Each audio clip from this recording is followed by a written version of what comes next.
کرام علماء ذوی الاحترام حاضرین محفل، السلام علیکم ورحمۃ اللہ وبرکاتہ۔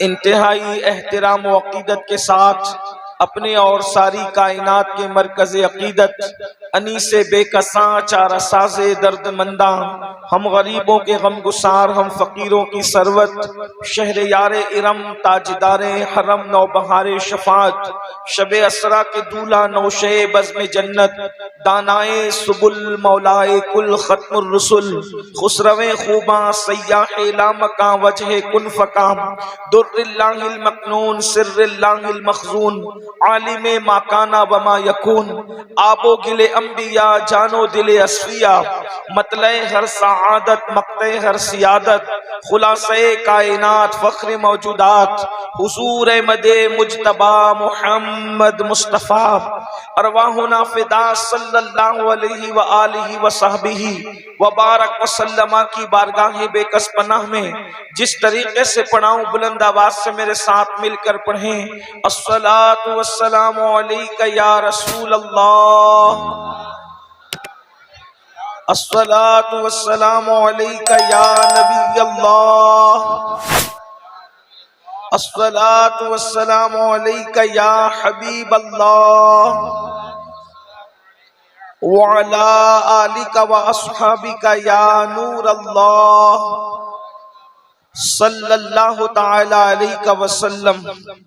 وہ کمال حسن حضور ہے کہ گمان نقص جہاں نہیں، یہی پھول خار سے دور ہے، یہی شمع ہے کہ دھواں نہیں، میں نثار تیرے کلام پر ملی یوں تو کس کو زبان نہیں، وہ سخن ہے جس میں سخن نہ ہو، وہ بیان ہے جس کا بیان نہیں، فصحا عرب کے بڑے بڑے تیرے آگے یوں ہے دبے لچے، کوئی جانے منہ میں زبان نہیں بلکہ جسم میں جان نہیں، کروں تیرے نام پہ جاں فدا، نہ بس ایک جاں دو جہاں فدا، دو جہاں سے بھی نہیں جی بھرا، کروں کیا کروڑوں جہاں نہیں، اور کروں مدح اہل دول رضا، پڑے اس بلا میں میری بلا، میں گدا ہوں اپنے کریم کا، میرا دین پارے نہ نہیں۔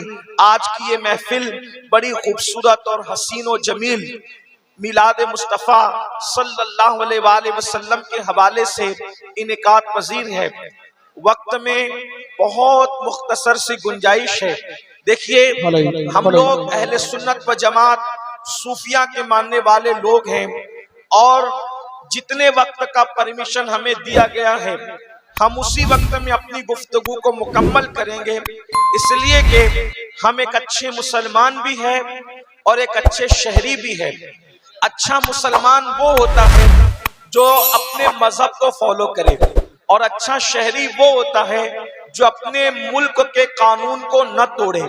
تو ہم لوگ اچھے مسلمان بھی ہیں اور اچھے شہری بھی ہیں۔ جتنے وقت میں گنجائش ہے بس دو تین باتیں میں آپ کی خدمت میں پیش کر کے اپنی گفتگو کو مکمل کروں گا۔ ہو سکتا ہے بلکہ اللہ کی مرضی یہ ہے کہ ہم تھوڑے ہی وقت میں بات مکمل کریں۔ ایک چیز میں آپ کے سامنے پیش کرتا ہوں، کسی بہت بڑے انگریز مفکر نے کہا تھا، جو عنوان مجھے دیا گیا تھا حضور مخدوم گرامی سیدی امان میاں صاحب نے، اس پر گفتگو تو اب نہیں ہو سکتی، لیکن ایک بات صرف میں عرض کروں کہ ایک بہت بڑے انگریز مفکر نے کہا تھا کہ اگر کسی سے محبت کرنا ہو تو اس میں تین میں سے کوئی ایک چیز ہونی چاہیے، اگر تین میں سے کوئی ایک چیز ہو تو پھر وہ اس قابل ہے کہ اس سے عشق کیا جائے، اس سے محبت کی جائے۔ اور اس نے تین چیزیں بیان کی تھی۔ وہ کہتا ہے اگر بیوٹی ہو تو انسان محبت کے قابل ہے، کوالٹی ہو تو انسان محبت کے قابل ہے، اور ریالٹی ہو تو انسان محبت کے قابل ہے، لیکن تینوں میں سے کوئی ایک ہو تو انسان کا حق ہے کہ اس سے محبت کی جائے۔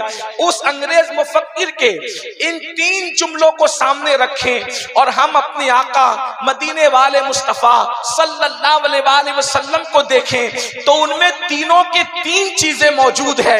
بیوٹی ایسی ہے کہ حسن یوسف بھی حیرت سے ان کو تکتا ہے، اور ان کے حسن کا عالم یہ ہے کہ ایک دن ام المومنین سیدہ عائشہ صدیقہ نے پوچھا تھا کہ یا رسول اللہ آپ زیادہ خوبصورت ہیں یا یوسف زیادہ خوبصورت تھے؟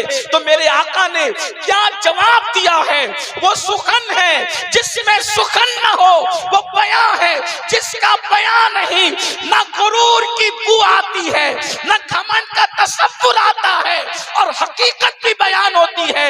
ارشاد فرمایا عائشہ یوسف خوبصورت تھے لیکن میرے حسن میں نمک ہے، نمک. آقا فرماتے ہیں عائشہ میرے حسن میں نمک ہے، نمک. اور نمک کا مطلب کیا ہوتا ہے؟ اس کو ملاحت کہتے ہیں. میرے امام کہتے ہیں حسن کھاتا ہے جس کے نمک کی قسم، وہ ملیح دلارا ہمارا نبی. آقا فرماتے میرے حسن میں نمک ہے، نمک. نمک کا کیا مطلب؟ امام اہل سنت ایک مقام پر اس کی تشریح یوں کرتے ہیں جس کا مفہوم میں آپ کے سامنے پیش کر رہا ہوں. نمک کا مطلب کیا ہے؟ نمک کا مطلب یہ ہے، اللہ اکبر، کوئی انسان مثال کے طور پر آپ نے بقیت السلف سرمایہ اہل سنت مخدوم ابن مخدوم حضور سیدی امین ملت کو اپنے دسترخوان پر مدعو کیا اور سوچا اتنی بڑی ہستی کو میں نے بلایا، اب میں اتنا قیمتی کھانا بناؤں گا. آپ نے دلی سے مسالے منگوا